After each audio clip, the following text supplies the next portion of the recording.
பாதுகாப்பு துறையில் பணியாற்றி ஓய்வு பெற்றவர்களுக்கான டிஜிட்டல் ஓய்வூதிய அமைப்பான ஸ்பாஷ் சார்பில் தமிழ்நாடு முழுவதும் மேற்கொள்ளப்பட்ட மொபைல் வேன் பிரச்சாரம் வெற்றிகரமாக நிறைவடைந்தது.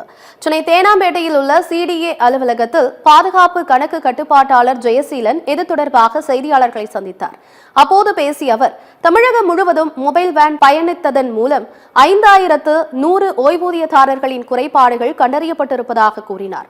இவர்களில் 3000க்கும் மேற்பட்ட விண்ணப்பங்களுக்கு குறை தீர்க்கப்பட்டதாகவும் மீதமுள்ள விண்ணப்பங்களுக்கு 1 மாத காலத்திற்குள் குறை தீர்க்கப்படும் எனவும் தெரிவித்தார்.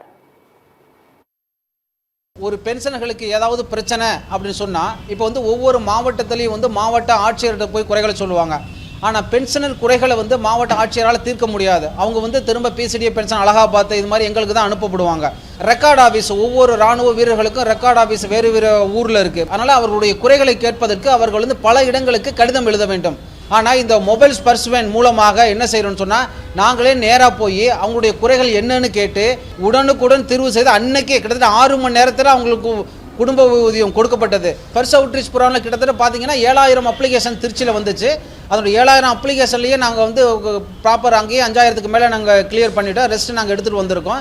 ஒரு சில மனுக்கள் உடனுக்குடன் தீர்வு செய்ய முடியாத காரணத்தினால அந்த மனுக்களை வாங்கிட்டு வந்திருக்கோம். அது இன்னும் ஒரு 21 நாளில் அவருடைய குறைகள் தீர்க்கப்பட்டுவிடும்.